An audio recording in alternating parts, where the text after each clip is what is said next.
fait plus de 3 mois qu'on discute, j'allais dire jour et nuit, avec des groupes parlementaires qui souhaitent converger l'élaboration d'un budget. Vous l'avez dit, on est dans la dernière ligne droite. Déjà au mois d'octobre, je me souviens, Sébastien Lecornu avait dit « Une motion de censure, c'est une motion de dissolution ». Avant d'aller plus loin, clique sur s'abonner. Chaque seconde compte. Alors reste avec nous. Fais-le maintenant et abonne-toi. La vérité n'a pas changé. Aujourd'hui, soit on est capable de converger vers un budget rapidement, soit on décide plutôt de choisir le désordre. Donc on a deux groupes, vous les avez mentionnés, la France Insoumise et le Rassemblement National, qui décident de déposer une motion de censure. Mais évidemment, si on censure le gouvernement, après tout ce travail, avec les groupes constructifs qui veulent avoir un budget, et que cette censure est votée, ça veut dire qu'il y a plus de la moitié des parlementaires qui remettent en cause le travail qu'on a fait. Dans ce cas-là, la conclusion logique, c'est pas moi qui en déciderai, vous le savez, c'est pas mes prérogatives institutionnelles, ça serait évidemment une dissolution. Mais là, ça se concrétise quand même un peu plus ce soir, dans le sens où effectivement, il est demandé au ministre de l'Intérieur de préparer la tenue potentielle de nouvelles élections. Ça veut dire quoi? Ça veut dire que vous pensez ce soir un peu plus qu'avant que ces motions de censure seraient susceptibles d'être adoptées? Non, ce que je pense, plus qu'avant encore, c'est que ces motions de censure, si elles sont déposées, et d'ailleurs, ils s'en cachent pas, elles sont déposées par des groupes qui souhaitent effectivement une dissolution, qui souhaitent une accélération des échéances électorales. Ben, effectivement, ce serait le cas si elles venaient à être votées. Moi, je reste convaincu. J'ai passé 4 heures avec ma collègue Amélie de Montchalin, avec les groupes parlementaires qui souhaitent un budget. Vous savez qu'il y a RN, LFI, ils ne veulent de rien si ce n'est du chaos. Il y a deux groupes qui ont décidé de ne pas participer aux discussions. Parti communiste et écologiste. Il y a des groupes, notamment des groupes qui sont inscrits dans l'opposition, le Parti socialiste, mais aussi le groupe qu'on appelle l'IOT, qui ont décidé de travailler plus de 4 heures avec nous pour essayer de trouver des points de convergence. Et ce travail, il se poursuit. Oui, mais pour l'instant, ça ne mène nulle part. Ben non, ça mène nulle part. Si, ça avance. Je peux vous dire que mardi, on a une discussion très productive et que ça va continuer dans les jours qui viennent. On sait que la Commission, aujourd'hui, elle a rejeté le budget. On sait aussi que la Commission des finances sur le budget, c'est une espèce de galop d'essai qui n'a que peu d'impact concret. Dès mardi, on reprend la discussion en séance. 1, je suis convaincu qu'on peut y arriver.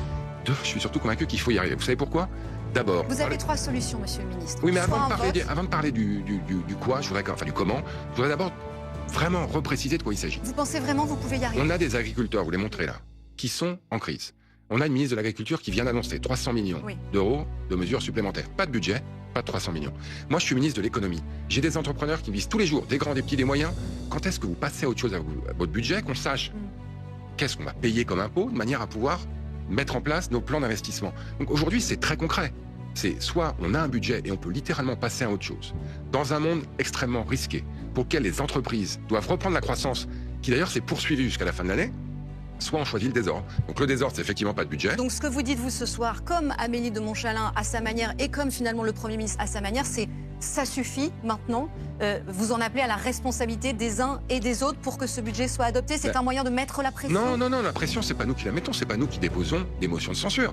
La pression, elle est tout simplement liée au fait qu'on arrive en deuxième lecture à l'Assemblée nationale et que ça fait déjà un certain temps qu'on en discute. Et surtout, moi je note, mais vraiment j'insiste là-dessus, qu'il y a des groupes parlementaires, certains dits de la majorité, d'autres de l'opposition, qui souhaitent qu'on ait un budget. Oui. Et ceux-là, à eux tous, ils sont majoritaires. Dans cet extrait, Roland Lescure, ministre de l'économie, pose un cadre très clair, celui de la responsabilité institutionnelle face au risque du blocage politique. La menace de dissolution n'est pas présentée comme un choix stratégique, mais comme une conséquence mécanique d'un échec collectif. Soit le Parlement parvient à converger vers un budget, soit il assume le désordre qu'entraîne l'absence de décision. Cette logique renvoie à une idée classique formulée par Max Weber. Gouverner, ce n'est pas seulement défendre des convictions, c'est accepter une éthique de responsabilité, c'est-à-dire mesurer les effets concrets de ses actes. À travers le budget, ce sont des réalités très concrètes qui sont en jeu, agriculteurs, entrepreneurs, investissements, stabilité économique. Ce passage révèle ainsi une tension centrale de la démocratie parlementaire, quand le conflit politique cesse d'être un outil de débat pour devenir un facteur de paralysie. Et c'est précisément cette frontière entre débat démocratique et risque de chaos institutionnel que la suite de l'entretien vient approfondir.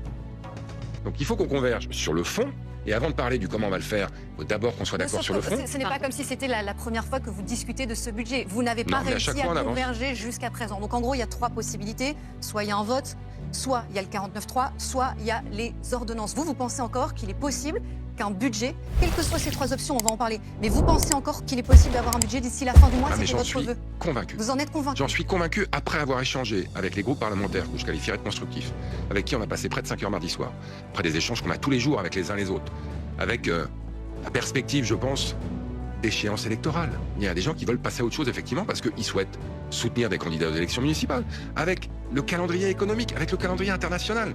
Au gros, aujourd'hui, il y a une majorité de parlementaires qui souhaitent un budget. On n'est pas d'accord sur tout. Je suis étonnée, je dirais même que vous avez l'air confiant. Non, je suis déterminé, et je pense effectivement, après avoir discuté avec les uns et les autres, que ça reste possible et en fait souhaitable. Et quand vous souhaitez quelque chose, vous êtes un parlementaire responsable. Les deux qui déposent des motions de censure, on sait ce qu'ils souhaitent. Le chaos des élections anticipées et, au fond, une France qui s'arrête. Mais moi, j'ai parlé pendant 5 heures avec des parlementaires mardi qui souhaitaient que la France avance. Et donc, effectivement, je suis convaincu qu'on peut y arriver. Vous pensez qu'il peut y avoir une majorité sur ce budget? C'est-à-dire que sur le 49.3, par exemple, est-ce que vous pensez que le Premier ministre, le gouvernement, va devoir finalement utiliser le 49.3 alors que Sébastien Lecornu a répété à maintes reprises qu'il y renoncerait? Moi, ce dont je suis convaincu, c'est que s'il n'y a pas une certaine forme d'accord sur un texte, et qu'on va au 49.3, il n'y aura ni gouvernement ni budget. Avant de partir, vous êtes plus de 95% à regarder nos extraits sans être abonné. Si ce format court vous aide à aller à l'essentiel, pensez à vous abonner, à liker et à partager.